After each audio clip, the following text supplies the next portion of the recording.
Abusua enya yentokwa. TikTok esni chire mu se omo nti ase. Hey, boni be pa na Bawumia de ye Prophet Owusu Bempah. Boni be ya enti da bia no Owusu Bempah. Ede na no esi Bawumia ho sa. Omuzo mo nti ase. To ono omo be clash with Owusu Bempah. Busan question say de ba de e na opa fi Bawumia ho no mo. Onka na Bawumia emfama no. Me ma nchire mu. No akire wadwen ama me. E wo comment section. Aha Penyah block media. Me so say ni di mu. Over like video no other man subscribe button and click the notification icon for latest updates na ba chire wa adwen dem ame e wo comments response obaso no je for enya bia hwe we wish you nyina happy new year 2026 what as afi na be yinhira afi enkunumdi afi mo tukoya mo akwantu mo ye nkratase mo bia be ye ama mo an mo so afi na mpese nya me boa na mo tukwa na mo be tukwai bibia be ye vesare mo nsa be kekan what as bibia e be ye nya me e be hira obiala obi a opa adwuma obenya bi aye 2026 will be a prosperous year. Claim it with amen. Aye honomo. Let's go to the story. Oh, say, yeah, be what 2026. Make I say the beef and the violence and the be every say. Prophet Dr. Owusu Bempah. No, I be country di. I be to the canibi. Akobo Bawumia. I better on here fiasco so enya banta. Or the ndokwa free a fiasco so. E de be Bawumia so. Say the fiasco e kasama Bawumia ntie say Efiasho abeka de anya ode ntokwa no ebekọ Bawumia so. Apia Stadium edi na asem call Owusu Bempah so. Owusu Bempah nka say Apia Stadium eye adwuma mahama. Eduada asem call mahama so. Oni Apia Stadium e deal no separately. Enti esimu say na oni efia nya ntokwa ode kwose obi so. Innocent person ode kwa kwose ne so. Na you know mame kan sem bi ansa. Nyeza anwe befi. Momfa nche mame kan sem me. Me hu say enra 31st no. 2x4 asofo no obodo bo nkom se na sa babiem wuntie ni yi muntie ni yi se woni mu se wa hye nkom se former president bi bewu a krache kodire san kwase video no ansa kura na china master ti address nkom hye mo hye konya bo china second January no na nkom obi a hye I will take your videos one after the other and I will be addressing it here woni mu se wa hye kwase nkom se former president bi bewu a masa kodire ti video no because mo ye ti kro wa hwemu din mo pe kofuo na ekufo da kunwo mu ana mo dada den kwase ankom ana da bia we bewu wo obusuafo obusuan panyini korinse notifie ada na won hya sa kwase ankom so ndo bewu ada na woje obusuan panyini ho no mo onu do onya nwu do mfata owu ana obi papa oti ase bo ne bra da bia mo de nkom hye agimifo na mo de nkom hye ekunwo mu na mo de nkom hye ekunwo mu ana me hu say there be a former president bewu ene me hu say yesie former president ana Ghana ye na krache so ni so sa nkwase ankom no mo sa ba ehye bie mu 31st na no na mu ndeleti video no mu ndeleti se mo pe kofo ne kofo da kun mo nya ngu ye na mo me ne mo me ntemase je se mo hu say kofo wanyini etimu ni betwa luto abaje ni munyam kofo so wanyini ene me kai mo chief imam wanyini sin za nkofo wa mienu adan na mo fasa mo nkwase ankom ne nkobe fo mu feature ka mo betema so akaza hono de musuro ze nkrimfo ba sima so dan anka mo betemu piga eya mo nhya nko chief imam se won so wanyini obewu mo nhya nko ho anka mo beti kwase aforum ti krona mo so le ada bia obi papa e body bro bi ti ase body bra nyame ahire na wo ma ne nyinkyire no na mo de nkwase ankom hye ana obewu ana ehu hyesie we ana esie we na wabuza panyin kwinsen ni ti ho no mo edidida wabuza panyin no a wo hu ne ho ano no na ote ho na wo de nkom hye ko wi papa mo de sa nkwase ankom ahye bia e tena mo beti mosum mo beti mosum abuzia efa dance ntokwa na Owusu Bempah e de kofuro Bawumia no TikTok say e de ba de no pa free Bawumia ho no onka na omo emfama no. Yes. Good afternoon. Me said bibia I come if you are snega and Dr. Owusu Bempah Reverend enya routes bi wo social media no so ma omo didi wo matem na Dr. Owusu Bempah and Reverend Owusu Bempah kasa emu no kwase se if you are snega enjay ni oye na obaba be didi Dr. Mahmoud Bawumia tem say if you are snega ade oye ni say wan enjay a obekọ so Dr. Mahmoud Bawumia asem obeka che Dr. Mahmoud Bawumia no enya asem ketewa na reverend we pache wo Dr. Mahmoud Bawumia tan na wotan na wotan na say da sem papa no bone ben no wa ye wo wa ye wa na wedi watema na then na Dr. Mahmoud Bawumia wa ye wo se wa ye bibia ka fa betudwa na sebe ye mu binum ye mpa wo chew na wedi anu ye den se woni obi enya entokwa na obi tini baby on kan hwe because of onipa ne support Dr. Mahmoud Bawumia nti weja ono ena oba be didi Dr. Mahmoud Bawumia tem ena wo ka won sem bi se obekoso Dr. Mahmoud Bawumia ye ni mu nipa o ye Dr. ye Reverend Owusu Bempah yes wo ye nyame nipa wo ye nyame nipa ye ni mu ni abeti maye but obi on kan wo ondi watem on fa na asem ma wo so now all of a sudden when you hatred among us, in fact, a baby a dream. A baby a dream. A first snake and a wooden enya. It is then a okofa. Dr. Mahmoud Bawumia Bemana. Papa Owusu Bempah. I don't know Dr. Mahmoud Bawumia. Dr. Mahmoud Bawumia ne bidi watemana. Dr. Mahmoud Bawumia no be kasetia wana. Adem papa no wayo den. Boni ben or dia yo.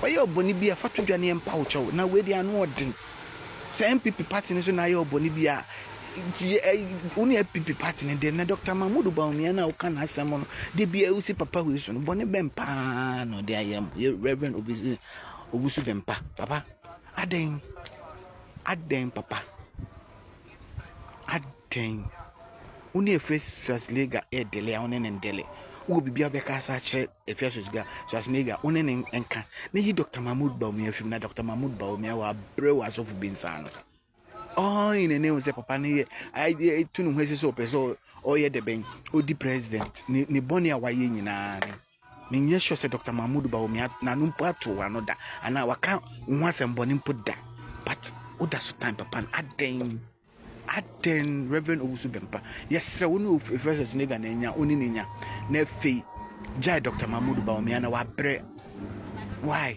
enyo no nkoa na watunu ho asiso peso be di MPP party nanim enyo no nkoa na watunu ho asiso peso obeda oman Ghana no na say na hatred no mo di time papa when it is too much yes remo nti what about so ni amu ye nyina so we need so amobe den bibia wo nyame nsem bibia ni wo so fo nsem Owusu Bempah bibia ni wo nsem bibia wo nyame nsem se nyame se enye ho a wontimi nye hwe nyame se menye menye ho a obi entimi nye ho hwe yesrew woni afiase asnega na enya yesrew woni ne enya na jaw Dr. Mahmoud Bawumia ye di nyankopon din epa uchew yesrew jan why na unim ne nyame ahyehye wo enipa brabom unim ne eda nipa ni ma ye de ben eba nti yesrew se Dr. Mahmoud Bawumia nso ayo bibia fache no why fache no wodi nko ade odi agro me keso me nya bi da ba odi agro me keso me ka no kra kire o me tin kwase asem Efiaso Asnega so me ka kire o Efiaso Asnega odi agro a ohu me de ho abufuo ebe disen obi so pa nipa na wakasa ma no odi agro sa nipa na wo kontokwa ma no aye Dr. Bawumia no Efiaso Asnega so wonim na be kama sem biem ade a meye Dr. Bawumia wo krom ha no also be so o president wo krom ha we shall see kwasi asema akwa papa kenso osofo na odiji atem na osofo na ne buofu na osofo me ba cho papa Elisha bufu ye one phrase say Elijah bufu ye one phrase jan phrase Moses bufu one kasa ma asase ampa me ni panko show Yesu bufu ye when di atem kwasi afo kwakwa na say o de me court na asem na osofo kasa na mintie na menya na didie na ma start Owusu Bempah crash nkof Owusu Bempah kwakwa na me Owusu Bempah abodi sei so wasi Owusu Bempah me so say je make ma wo ne me papa no Bawumia alaji Dr. Mahmoud Bawumia papa no Owusu Bempah midunyame me ka planet ti owi mu Owusu Bempah me se me ka planet ti owi mu se oyi wa je so be fa awanse ho bufu abere ukura abeti woni so Owusu Bempah se oyi wa dwene se Obefa wansen ho abufu abere ukura abeti oni so ma wenyo first warning amede ma wo sa wo so wo fa afia nega ho abufu di Bawumia tema abefono Ghana medunyame bisi medunyame na meka apana to yo so Owusu Bempah sa wonni me so no tia Bawumia ho de mesi edi watema fa no because when you say we are born some Ghana ha wo do na ese BP for so sana no nesi akufaro so ekeka nkwasam kire no sana no nesi onisi events MB for so edi won waten kan kwasam kire no Owusu Bempah medunyame so odi mu wate na so wuji mu so se me de wuji mu so social media Owusu Bempah ebefun Ghana ha de me se di watama fa no show na down na ekura down na hwe na mia Owusu Bempah ekura down na hwe na mia na wu when so first pastor bia we bai for bonsam ekura down na hwe na wu na ese hwe na wu Owusu Bempah medunyame se so no tia Bawumia ho ebefun Ghana mesi papa no ba mesi makasa sofu bia be mi se na no bitia wo me no de mesi adidi na ta mana fa no obi ye mi sofu bia o Ghana ho so na no odin a ebe woni sika ade gunu butumo di mu ado Ghana ha ade Bawumia tam no akoka nkwase Bawumia so no de mesi bia discipline o Ghana ha no ebe fon no enti menye mistake Owusu Bempah me kasa me ya cho menye mistake me wi am to o page mu ahwe de nkwasem odi me si enye mistake so be for verses na go di nkwasem de anya Bawumia so asempa na me ka chiro me ka no kra na chiro masa enye mistake on so fake pastor bia wo Ghana why kromfo nti nkofo sika na gidie no Owusu Bempah me si enye mistake wa kra say ai mahama ansa ho ye moja enti me ento ba mahama no ba Ghana be say wa kra say nkofo saka cha say fe de mahama na ye ento ba na Ghana o ye bronsam enti me enye mistake say o fa once ho bufu adi Bawumia tem du yanka befono Ghana ha enye mistake krada ana maka chiro no me se me kanya kopon na se o ye mistake a no no tia Bawumia ho masa ebefono enti mistake me enye so we di Bawumia tem onu ni cheka so ni afia sase na se enya dia e so very issue ena se mo hwena moka na enye mistake so be di Bawumia tem enye mistake da me na maka wi me nkan bi enti we delegate ni na so MPP ni a Owusu Bempah start up so di Bawumia tem say ade ya Bawumia pass o ebre ai say first so nega mistake a do be say di Bawumia tem Ghana ha no so pass o be president nti obedi na tem Owusu Bempah ka be furun shona kolomia Owusu Bempah shona kolomia enam say o tan akofo the time PP e man nti be du mere bia o ka say mahama nsa ho ye moja nti mi nto mahama na be ka say nyankopon na asase nyankopon kro say mahama nsa ho ye moja no afo no cross say yan san to man fa mahama mana ai power no man so we fake pastor only to me be enye mistake me to nyame Owusu Bempah me to nyame say me papa no Bawumia say me about me mama no enti Owusu Bempah say me to nyame say we mistake on social media dey me see discipline no a discipline no di what ma fa no ube no be dem pini bia say mama no won mama mo be do take Owusu Bempah say mo son for dan say mo nye mistake we mistake Ghana ha mo dey so be di Bawumia tam dey be fun no me do nyame omko meet your master to mo ye no ono ke Japan nkro for master meeting akese no 31st mo ye day any better ko pa me say allergy doctor Mahmoud Bawumia be president Ghana me say Owusu Bempah so otumi a o do on challenge so no so Bawumia me president o do on challenge say Bawumia be president kro ne hwede bisi so otumi o do on challenge fake pastor Owusu Bempah fake pastor me do nyame me say me campaign Owusu Bempah say ma can be answer can be so we a mistake now so far once ho before bere ukro dia ebe phone so de be ba no ebe phone Owusu Bempah be phone me say MPP so that video fata ka Owusu Bempah me say so say e first nega na ordinary time to first nega won di Bawumia tam dia me so me ready me so me di na tem for ken ebe phone no lo bi ase bye bye hwe uni obi wa asana ni nipa kwa no koka wo ye fugitive wada prison da ai meka ukoda prison ana Owusu ana wo patch o se en friend na do no mbe you meka ipa hwe politics na be ya bra ba ye ka asofo a ma menka bibi kiro ye yi obi ti se otabela wa fennu e wo den mu otabel otumi read the Bible echechire mu otabel enim preaching otabel preach politics Otabel ya ochirechirefo. Otabel nsori ko beyond Ghana. Otabel ewu schools esan wo university. Otabel clerk a otua duty. Asofo edifo, she presbyterfo, she Roman sofo, she Pentecost sofo, she Anglican sofo. She ICGC sofo. She Victory Bible sofo. Asofo ni bi wo mu yenimde. Asofo ni bi wo ha, wuti wo mu preaching na. It talks about them. We sofo na person kan economics preach economics. Use the Bible to defend it. Use data to defend it. Na de bia Owusu Bempah. Wa sorry and I in Kukubu is you no. People grow out of it. Wa sorry mano. Apart from politics, any social media gossip. DM, how do you impact them? How are you growing them? So you confu, so you deal. De bia na udi atem. Also, Owusu Bempah. Share Dr. Bawumia, when you he's grown in politics and economics, why yebi Ghana, why DN why ama Ghana, apart from fake prophecies. DN pan why ama Ghana. In Crawford, your man who didn't build Ghana, no, oh dear, what the word, who didn't air raw draws a cassia, a two cassia now, therefore. Who didn't now, their fro, ma. Na de bia ne maeko na de bia wo threaten ma nyame wa ma so obeye sa wo nti meme nyi ni se nyame adwuma na obeye ye no ma men kan kire se wunnim na wo don sem ko Dr. Mahmoud Bawumia solo no ne hoyi de atwamu no emre sa mre na atwamu o she bi ye oni obi anya ni oni pakro na nka Okoka Dr. Mahmoud Bawumia ye betie si woso.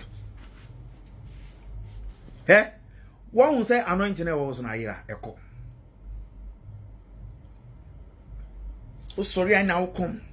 Aden na wonhu ohia ni abeni eba Ghana so na wonsa. Aden na wonko hospitals na wonmoa. Aden na ekunafo ne nkrofo yare wonmoa wo. Na de bia opu.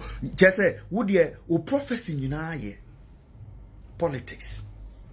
Na politics no yenim for research ubusa se yemfa man findings no na wa begina aka we know all sa jana 1 jana 2 awe Owusu Bempah nti oda list na o se yemfa nkoma Dr. Mahmoud Bawumia no hwe ma on fiu odie why so do futam bia no Peduma biye. Why? Bobra pa. Sominyame pa. Ne jai. Tricks no. Sisi a konfo kra omukom yiye. Obeye hia ye nye jai motoro mujo no. Obeye nwa yenyu. Ne jai motoro mujo no. Ne makacho stay of Dr. Mahmoud Bawumia. 31st bebe tro ni no ma unhu da o koda so na wusuro so beda mene wa kade ato agrada me di besu enyansa ye nyina ye wo baabi ko ye nyina obi ani ho so chembra no na mra no so mu a eso mu kakra na so kai sene na wusu a wuturu tantrums a na wo pacho no ye chow naked cow boxes no so okay obia wo baby ko so just be careful sia me botu amwo da omojam aduro bia ni kan ha aduro bia ni asase so a abenche me Owusu Bempah de awrade Yesu e de adom me no ne maame ne papa nyina ya jimifo e na sa papa na wo makwakwa na betra osidio no sa sedu abonmu asa ho ahwa no ayo na tafu enye jimi no wajimi Unya kwasi ampani omu tu aboba omu etuo ne ba me so omu shutu na me hwe tu aboba no agrada onye madamfo mema me ensa na omu di tuo ne ba ye so me nana me ya target omu shutu ba me so na mtika no din hwe kwakwa na wo memu agya asofo a wa attack omu no me Yeah, what's up, Charlie? Frame Joe Forex. Hey, Owusu Bempah. Prophet Owusu Bempah. we de enye Ghana no kra ba akupo ade enye no enye. Two wrongs can never make one right. Enye ade enye na enye sebim atsofu no binum ade enye no enye munyai. Enye maybe wo ha yen wo se so enye wo betina TV so etumi di obi maame ne papa atem. Hey, sebio so wo maame ne papa ni se nipa na ye wade kora se den a osofo prophet Nyankopon se uhu okun ekun a ono onku bi ma wo nti se wo ye din a Nyankopon ebeka wasem ama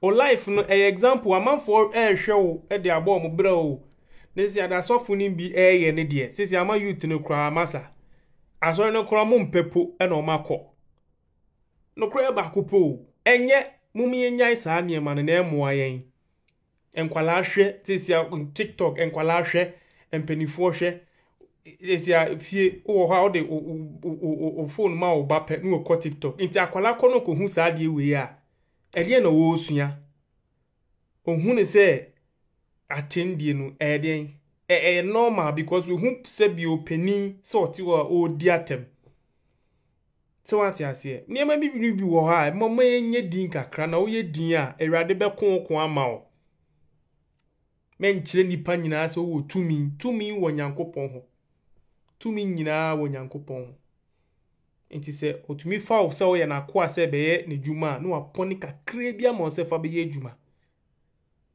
kakra no nya on fa nkire wo ho se obetumi dia ye obi sei obeka na nyame esi onye Yesu Kristo baa no hwe ayakayaka de obeye wamfa nyame bibia wamfa nyame tumi na dumi nkofo na wamfa nyame tumi no anye so nkobe si ebebo na asem bia nkobe tumi aye de opetumi aye nanso wanya hwe okase eja fa chom na omo nim de omo ye enti so bia ye wade kra na ye yi a ade na wonko kokoam na omo mpae no nka nkire Nyankopon se bia fa che no na wonim de awoye Christopher edu bebi a mama ye hu se ye Christopher mama ye nyema tese ye ne ewiasefo no ese okre eye ba akope Chira wadi mame ewa comment section hi Penyah Block Media Accra. We wish you a Merry Christmas. We wish you a Merry Christmas. We wish you a Merry Christmas and a Happy New Year. Merry Christmas!